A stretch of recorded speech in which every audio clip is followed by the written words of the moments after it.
जय हिंद दोस्तों। Class 11 physical geography में यूनिट 4 का डिस्कशन चल रहा है। हमारा क्लाइमेट सेक्शन पर हम बात कर रहे हैं और इस चैप्टर में हमने एटमॉस्फेयर के बारे में बात की लास्ट के लेक्चर्स में। इसके बाद नाउ हम लोग इंसोलेशन के बारे में समझेंगे। देखिए, एटमॉस्फेयर के कॉम्पोजिशन और स्ट्रक्चर पर हमने बहुत डिटेल में बात की और काफ़ी इंपॉर्टेंट सेक्शन है ये हमारा। और इसके अलावा आपको लेयर्स के बारे में काफ़ी अच्छे से पता होना चाहिए कि जो एटमॉस्फेयर के लेयर्स होते हैं अलग अलग, जैसे स्ट्रेटोस्फेयर, ट्रोपोस्फेयर, इनसे संबंधित इंपॉर्टेंट फेनोमिनाज कई बार पूछ लिए जाते हैं, या कई बार किस तरीके से टेम्परेचर वेरिएशन होता है, बढ़ता है या घटता है। इन चीज़ों के बारे में इंपॉर्टेंट इवेंट्स आपको पता होने चाहिए। नाउ बात करते हैं जो हमारा यहाँ पे नेक्स्ट चैप्टर होगा, ये हमारा चैप्टर 8 है। चैप्टर 9 पर हम बात करेंगे जो मेनली डील करेगा इंसोलेशन के साथ। इस चैप्टर का टाइटल है solar radiation, heat balance and temperature. तो सोलर रेडिएशन का मतलब क्या है? सूर्य से आने वाली किरणें आप कह सकते हैं सोलर रेडिएशन। इसके बाद एक इम्पॉर्टेंट इवेंट को हम समझेंगे, हीट बैलेंस को। किस तरीके से जो हमारे अर्थ की जो हीट है वो मेंटेन रहती है, बैलेंस रहती है, इस पर बात करेंगे। और टेम्परेचर किस तरीके से प्रभावित करता है हमारे एटमॉस्फेयर को, ये काफ़ी इंपॉर्टेंट फिनोमिना होगा।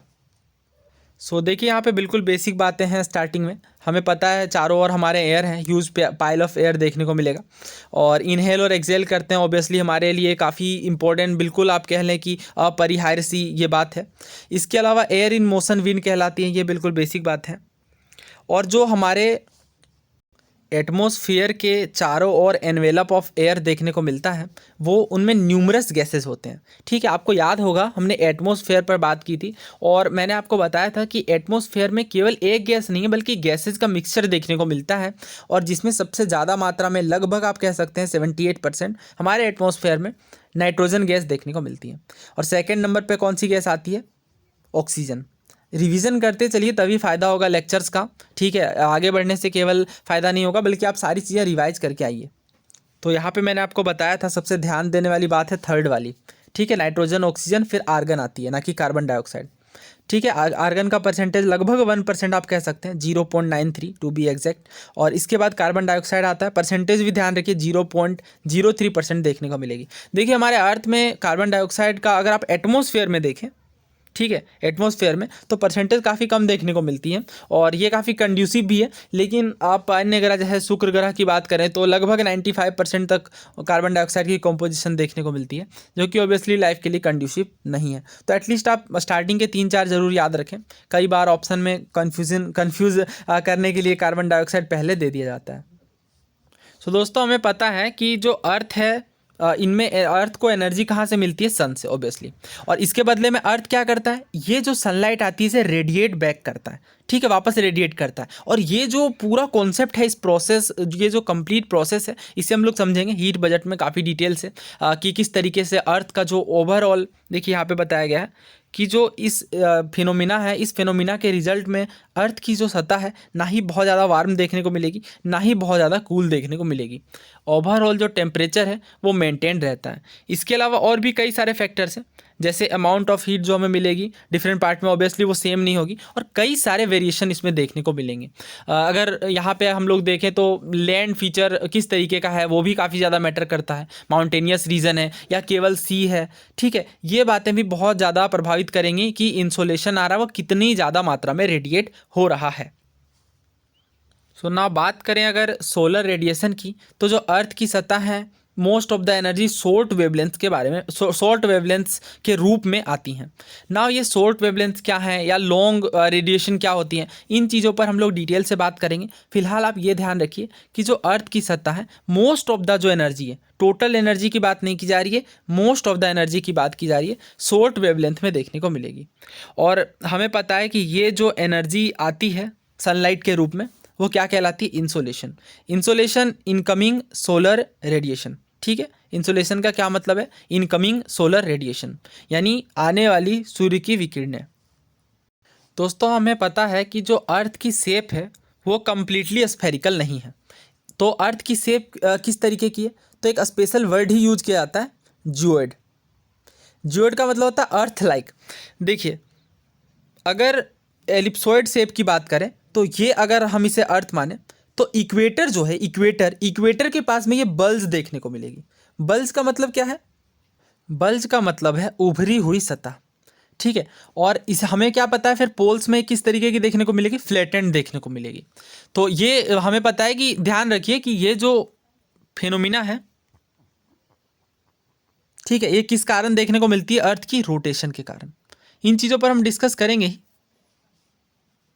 नाउ ये चीज़ क्यों हम पढ़ रहे हैं, ये चीज़ हम इसलिए पढ़ रहे हैं बिकॉज जो अर्थ की शेप है, जो कि जियोइड शेप है, ये काफ़ी ज़्यादा मैटर करती है जब बात आती है इंसोलेशन की। तो क्योंकि जो सन की रेज हैं ये ओब्लिकली का मतलब तिरछी गिर रही हैं एटमॉस्फेयर के टॉप में, और इस कारण से earth intercepts a very small portion of sun energy, यानी इस कारण से अर्थ को बहुत स्मॉल पोर्शन ऑफ सन का एनर्जी देखने को मिल रहा है। और ऑन एन एवरेज अगर हम बात करें तो अर्थ को 1.94 कैलोरीज पर स्क्वायर सेंटीमीटर पर मिनट देखने को मिलेगा। क्या ये जो सोलर एनर्जी मिल रही है ये साल भर सेम रहेगी? आपका आंसर होगा बिल्कुल नहीं। हमें पता है कि जो सनलाइट है या जो इंसोलेशन है वो वेरी करती हैं, ऑफ कोर्स सीज़न के आधार पर, दिन के आधार पर, आप कह लें कि वेदर के आधार पर। और ये चीज़ें किस कारण देखने को मिलेगी, एक इम्पॉर्टेंट फेनोमिना की यहाँ पे बात करें जो वेरिएशन जिस कारण से देखने को मिलती हैं वो है अर्थ और सन के बीच की डिस्टेंस। अर्थ और सन के बीच की डिस्टेंस वेरी करती है। इस इमेज को ध्यान से देखिए, इस इमेज में काफ़ी अच्छे से दिखाया गया है। ये जो अर्थ रिवॉल्व कर रही है सन के चारों ओर, ये जो पाथ है ऑब्वियसली ये एलिप्टिकल है। तो इस वजह से एक ऐसा दिन देखने को मिलेगा ये जनवरी के महीने में कि जो अर्थ और सन के बीच की दूरी है ये सबसे कम होगी साल में। ध्यान दीजिए मैं क्या बता रहा हूँ, पेरीहीलियन जो प्रोसेस है, इस प्रोसेस को पेरीहीलियन कहा जाता है। और सबसे जब अर्थ और सन के बीच की दूरी सबसे पास होगी, और एक साल का एक ऐसा दिन भी आएगा जुलाई के महीने में जब इनके बीच की दूरी सबसे दूर होगी, तो वो क्या कहलाएगी, वो कहलाएगी एपहीलियन। ठीक है, पेरीहीलियन मतलब पास और एपहीलियन मतलब दूर। आप कैसे भी करके इसे याद रखिए, बट याद जरूर रखिए, काफ़ी इंपॉर्टेंट कॉन्सेप्ट है। तो यहाँ पे 147 मिलियन किलोमीटर के लगभग देखने को मिलेगा पेरीहीलियन के टाइम पे, और एपहीलियन में 152, यानी लगभग 3 मिलियन किलोमीटर का फासला है। ठीक है, यानी 3 मिलियन आप कह लें कि जब सबसे पास होगी तो 3 मिलियन कम और यहाँ पे ज़्यादा देखने को मिलेगी। तो ओवरऑल जो एवरेज है वो 149.9 के समथिंग देखने को मिलता है। तो ओवरऑल आप कह लें कि 150 मिलियन किलोमीटर जो है वो एवरेज डिस्टेंस है, एवरेज डिस्टेंस। ठीक है, क्योंकि डिस्टेंस वेरी कर रही है किनके बीच की, अर्थ और सन के बीच की। तो इन्हीं चीज़ों को एक्सप्लेन किया गया है कि हमें पता है कि ये जो पोजीशन है अर्थ की वो एपहीलियन कहलाती है। कौन सी पोजीशन एपहीलियन कहलाती है, जब अर्थ क्या होती है, फारदेस्ट होती है, यानी सबसे दूर होती है सन से।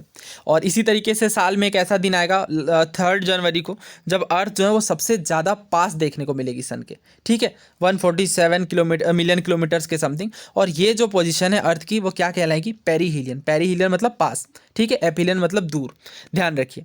और ऑब्वियसली जब यहाँ पे पास है तो आप यहाँ पे ये बताइए कि ये है पेरीहीलियन जब काफ़ी पास में है ये डिस्टेंस, और ये है एपहीलियन जब दूर हैं, किनके बीच की डिस्टेंस, सन और अर्थ के बीच की। तो किस टाइम पे जो इंसोलेशन है, जो इनकमिंग सोलर रेडिएशन है वो ज़्यादा होगी? ऑब्वियसली जब इनके अर्थ और सन के बीच की दूरी कम है, यानी जब ये ज़्यादा पास में है तब, तो यहाँ पे इंसोलेशन ज़्यादा देखने को मिलेगा।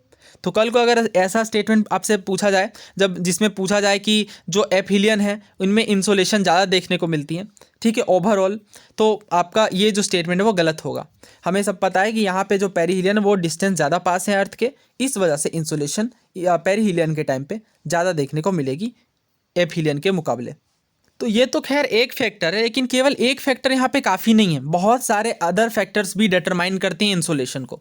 जैसे जैसे मैंने बताया कि लैंड है या सी है, एटमॉस्फेरिक सर्कुलेशन, उसके अलावा और भी जो अदर तरह के वेदर इवेंट्स हैं, ये सारी चीज़ें भी डिटरमाइन करेंगी। तो अगला टॉपिक भी हमारा यही है कि जो अर्थ की सतह में इंसोलेशन पहुँच रही हैं ये किस तरीके से वेरी करेंगी, किस तरीके से चेंज करेंगी।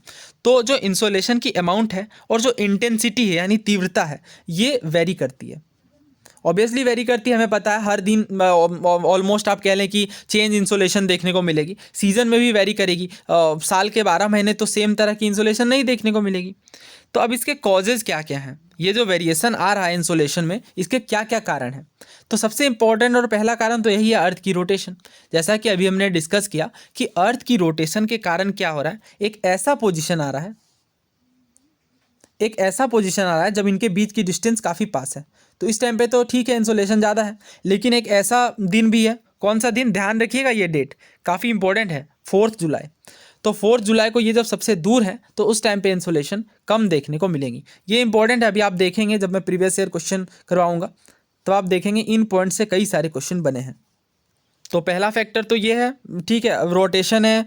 और दूसरा देखिए एंगल ऑफ इंक्लिनेशन, ये भी काफ़ी ज़्यादा मैटर करती हैं कि जो किस इंक्लिनेशन से सनलाइट पहुंच रही है। अच्छा, यहाँ पे तो हमें रोटेशन के बारे में बताया गया, बट रेवोल्यूशन भी काफ़ी ज़्यादा मैटर करेंगी। देखिए यहाँ पे हमने पढ़ा था, आप इसे कंफ्यूज मत करिए। देखिए रेवोल्यूशन में भी हमने पढ़ा था कि रेवोल्यूशन के कारण भी एक ऐसा पॉइंट आता है जब काफ़ी फारदेस्ट देखने को मिलती हैं और एक टाइम पे काफ़ी नियरेस्ट देखने को मिलती हैं। इस कारण से इंसोलेशन वेरी करता है और रोटेशन भी मैटर करेगा। अर्थ रोटेट भी करती है, दो तरह की गति देखने को मिलती है। एक तो ठीक है रोटेशन भी हो रहा है और इसके अलावा रोटेट करते हुए रिवॉल्व भी कर रही हैं। ठीक है, आप एक क्वेश्चन का आंसर करिए कमेंट बॉक्स में कि कौन से सोलर सिस्टम के 2 ग्रह हैं, 2 ऐसे प्लेनेट हैं जो उल्टे डायरेक्शन में, यानी बाकी सारे ग्रह तो एंटी क्लॉकवाइज मूव रिवॉल्व करते हैं, लेकिन ये क्लॉकवाइज रिवॉल्व करती हैं। ऐसी 2 प्लेनेट्स का नाम बताइए। तो इसके अलावा हमारा अगला फैक्टर क्या है, एंगल ऑफ इंक्लिनेशन। किस तरीके से एंगल देखने को मिलेगी। अगर ऑब्लिकली, अगर तिरछी रेज आ रही हैं तो ये ज़्यादा एरिया को कवर करेंगी। स्टेट, क्योंकि स्टेट में देखिए आप कम एरिया कवर हो पाएगी। ठीक है, तो इस पर हम लोग डिटेल से बात करेंगे किस तरीके से इंक्लिनेशन जो होता है सन के रेज का, ये भी काफ़ी ज़्यादा प्रभाव डालता है। इसके अलावा डे की लेंथ भी मैटर करेगी। एटमॉस्फेयर की ट्रांसपेरेंसी, कई बार जो गैसेज होती हैं वो ज़्यादा ट्रांसपेरेंट होती हैं तो ऑब्वियसली ज़्यादा इंसोलेशन पहुँचेगी। इसके अलावा 5th पॉइंट है कन्फिग्रेशन ऑफ लैंड। ये भी काफ़ी ज़्यादा मैटर करेगा। अभी जैसे मैंने बताया कि वो लैंड है या सी है या किस तरीके का कन्फिग्रेशन है, ये चीज़ें काफ़ी ज़्यादा इंसोलेशन को, सनलाइट को डिटरमाइन करेंगी, प्रभावित करेंगी। दोस्तों ये चैप्टर काफ़ी छोटा और कंसेप्चुअल है और इस वीडियो में इतना ही रखते हैं। नेक्स्ट पार्ट में इसे कवर कर लेंगे और प्रीवियस ईयर क्वेश्चन भी जल्द ही इसके कवर करेंगे साथ ही इस चैप्टर के एंड होने पर। सो उम्मीद है आपको ये वीडियो पसंद आई होगी। अगर आप चैनल पर नए हैं तो चैनल को सब्सक्राइब कर लें। Thank you.